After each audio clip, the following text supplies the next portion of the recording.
Assalamu alaikum. Welcome to our online class.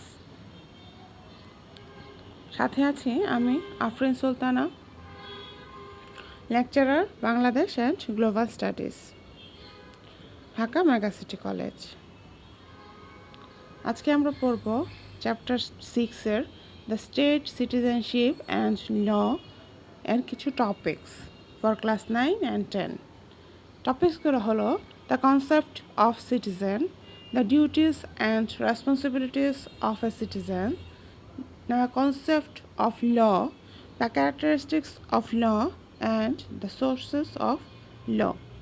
অর্থাৎ অধ্যায় 6-এর রাষ্ট্র, নাগরিকত্ব এবং আইনের নাগরিকের ধারণা, নাগরিকের দায়িত্ব এবং কর্তব্য, আইনের ধারণা, আইনের বৈশিষ্ট্য, আইনের উৎস।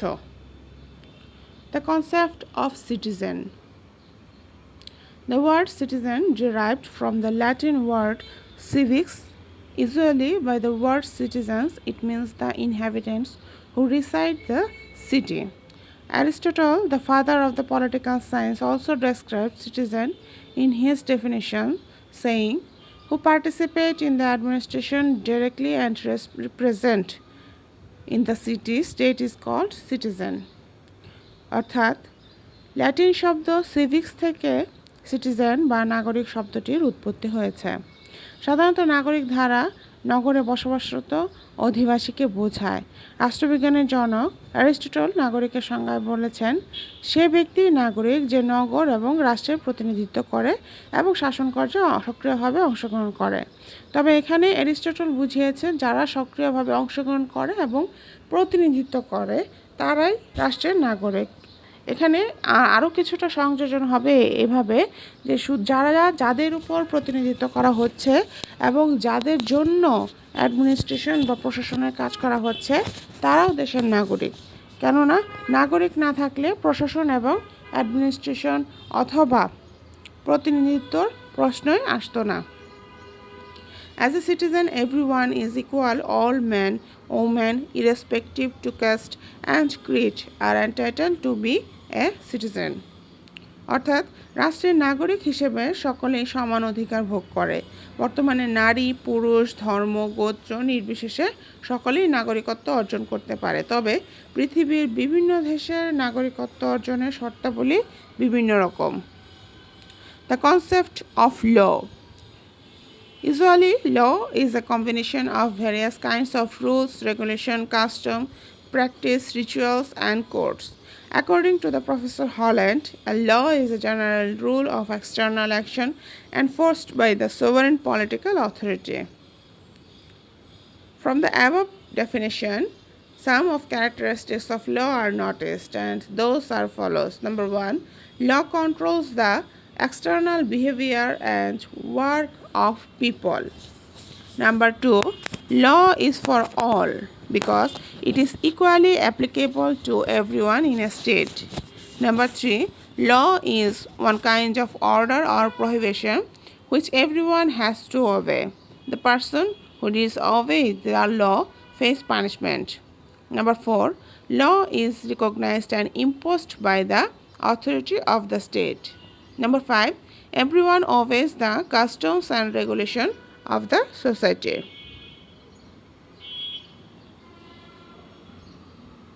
So, law is a combination of specific rules recognized by the society and government for the betterment of the social welfare of the people. আইনের ধারণা। সাধারণত আইন বলতে সামাজিকভাবে স্বীকৃত লিখিত ও অলিখিত বিধিমালা, রীতিনীতি, নিয়মকানুন ও সংস্কৃতিকে বোঝায়।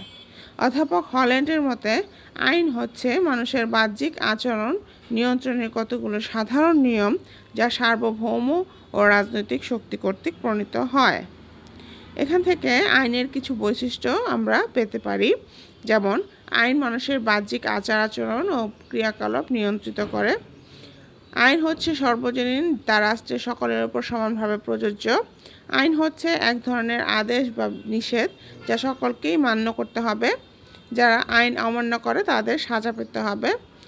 এবং 4, আইন রাষ্ট্রীয় কর্তৃত্বমূলক কর্তৃপক্ষ হতে স্বীকৃত ও আরোপিত এবং 5 আইন হলো সমাজের প্রচলিত প্রথা ও রীতিনীতি।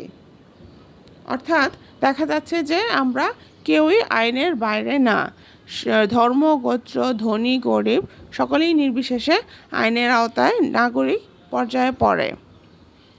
সুতরাং সমাজ ও রাষ্ট্র কর্তৃক স্বীকৃত এবং মানুষের সামাজিক কল্যাণের জন্য গৃহীত সুনির্দিষ্ট নিয়মের সমষ্টিকেই আইন বলা হয়।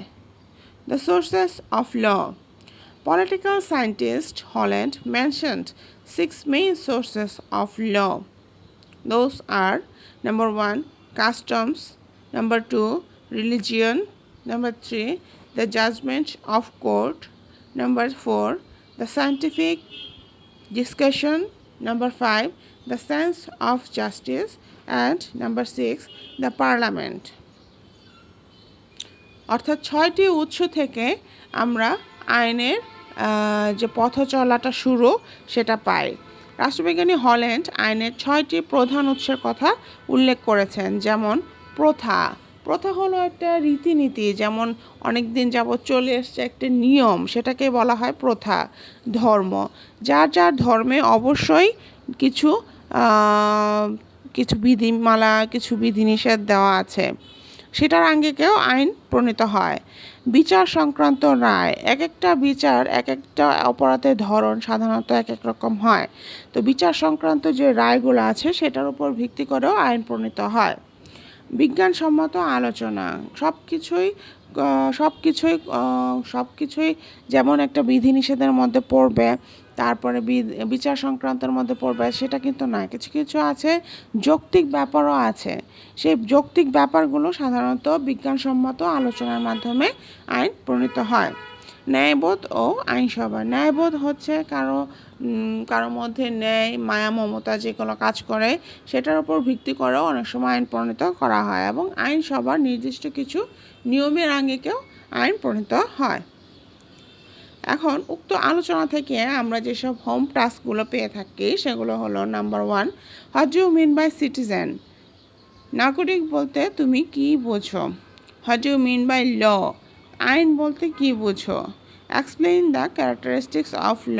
আইনের বৈশিষ্ট্যগুলো লিখো। Mention the sources of law. আইনের উৎসগুলো উল্লেখ করো। আজকে এই পর্যন্তই। আগামী ক্লাসে আবার দেখা হবে। ততক্ষণ পর্যন্ত ভালো থাকবে, সুস্থ থাকবে এবং করোনাকালীন নিয়মকানুনগুলো মেনে চলবে, এবং অবশ্যই হোম টাস্কগুলো সবাই কমপ্লিট করার চেষ্টা করবে। আল্লাহ হাফেজ। ধন্যবাদ সবাইকে।